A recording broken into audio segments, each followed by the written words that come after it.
Hello అండి, నమస్తే. Welcome to మన ఇంటి గృహిణి.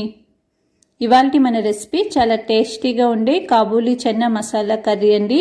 చపాతీ, పూరి, పుల్కాల్లోకి చాలా టేస్టీగా ఉంటుంది. ఇప్పుడు ఈ కర్రీని ఎలా చేయాలో తెలుసుకునే ముందు మన ఛానల్ని కనుక ఎవరైనా ఫస్ట్ టైం చూసినట్లయితే తప్పకుండా సబ్స్క్రైబ్ చేసుకోండి. ముందుగా 1 కప్పు కాబూలీ చెన్నాని ఒక నైట్ అంతా నానబెట్టుకోవాలి. ఇలా నానబెట్టుకున్న శనగల్ని కుక్కర్లో వేసుకొని కొద్దిగా వాటర్ని వేసి 1 టీ స్పూన్ సాల్ట్ని వేసుకొని 4 లేక 5 విజిల్స్ వచ్చేంత వరకు ఉడికించుకొని పక్కన పెట్టుకోవాలి. ఇప్పుడు ఒక మిక్సీ జార్లోకి 1 టీ స్పూన్ జీరా, 1 టీ స్పూన్ ధనియాలు, అలానే 4 లేక 5 లవంగాలు, 4 లేక 5 దాల్చిన చెక్క వేసుకోవాలి. 5 ఎండుమిర్చిని ఇలా సన్నగా కట్ చేసి పెట్టుకొని వేసుకోవాలి.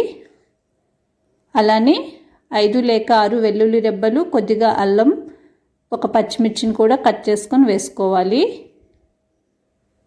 1 మీడియం సైజ్ ఆనియన్ని సన్నగా కట్ చేసుకొని వేసుకొని కొద్దిగా వాటర్ని వేసుకొని పేస్ట్లా మిక్సీ చేసుకొని పక్కన పెట్టుకోవాలి.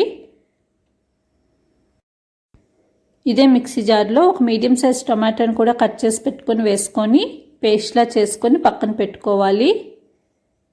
ఇప్పుడు స్టవ్ పైన ఒక బాందీ పెట్టుకొని 2 టేబుల్ స్పూన్స్ వరకు ఆయిల్ని వేసుకోవాలి. ఆయిల్ కొద్దిగా హీట్ అయ్యాక 1/2 టీ స్పూన్ ఆవాలు వేసుకోవాలి. ఆవాలు కొద్దిగా చిటపటలాడాక ఇప్పుడు దీంట్లో ఆనియన్స్ని అలానే మసాలాలన్నీ కలిపి పేస్ట్ చేసుకున్నాం కదా, ఆ పేస్ట్ని వేసుకోవాలి. ఈ పేస్ట్ని మనం బాగా వేయించుకోవాలి. ఇలా అంతా దగ్గరికి వచ్చేంత వరకు ఈ విధంగా వేయించుకోవాలి. ఇప్పుడు దీంట్లో టమాటా ప్యూరీని కూడా వేసుకొని వేయించుకోవాలి. ఒక 2 నిమిషాల పాటు మిక్సీ జార్లో కొద్దిగా వాటర్ని వేసుకోవాలి. ఇప్పుడు దీంట్లో 1/2 టీ స్పూన్ పసుపుని వేసుకొని అలానే 1 టీ స్పూన్ సాల్ట్ని వేసుకొని కలుపుకోవాలి. ఇలా అంతా కలిసేటట్లుగా కలుపుకున్నాక ఇప్పుడు దీంట్లో ఆల్రెడీ ఉడికించి పెట్టుకున్న కాబూలీ చనాను కూడా వేసుకోవాలి. ఇప్పుడు ఒకసారి బాగా కలుపుకోవాలి. ఇలా కలుపుకున్నాక ఇప్పుడు దీనిపై మూత పెట్టుకొని 5 లేక 6 నిమిషాల పాటు ఉడికించుకోవాలి. ఇప్పుడు మనం గ్రేవీ కోసం 1 గ్లాస్ వాటర్ని వేసుకుంటున్నాను. ఇలా వాటర్ని వేసుకున్నాక ఒకసారి కలుపుకోవాలి. ఇప్పుడు దీనిపై మూత పెట్టుకొని ఒక 5 నిమిషాల పాటు ఉడికించుకోవాలి. ఇప్పుడు దీంట్లో రుచికి సరిపడా సాల్ట్ని వేసుకోవాలి. ఫస్ట్లో 1 టీ స్పూన్ వేసుకున్నాం, చూసి దానికి తగ్గట్లుగా వేసుకోవాలి. అలానే లాస్ట్లో 1 టీ స్పూన్ చన్నా మసాలాని వేసుకోవాలి.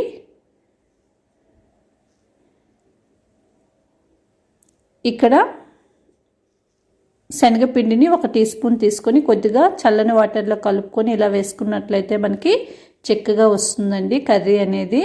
చూసారు కదా, ఈ విధంగా వేసుకున్నాక ఒకసారి బాగా కలుపుకొని దీంట్లో లాస్ట్లో కొత్తిమీరతో ఈ విధంగా గార్నిష్ చేసుకోవాలి. ఇప్పుడు ఒకసారి బాగా కలుపుకొని స్టవ్ ఆఫ్ చేసుకుంటే మనకి వేడివేడిగా ఉండే చోలే మసాలా కర్రీ అనేది రెడీ అయిపోయిందండి. మనకి చపాతీలోకి, పూరీలోకి, పుల్కాల్లోకి చాలా టేస్టీగా ఉంటుందండి. చాలా సింపుల్గా మనం ఈ విధంగా కాబూలీ చన్నాతో మసాలా కర్రీని చేసుకోవచ్చండి. టేస్ట్ అయితే చాలా బాగుంటుంది. మీరు కూడా తప్పకుండా ట్రై చేయండి. మీకు కనుక ఈ వీడియో నచ్చినట్లయితే లైక్ చేయండి, షేర్ చేయండి, అలానే మన ఛానల్ని సబ్స్క్రైబ్ చేసుకోండి. Thank you for watching.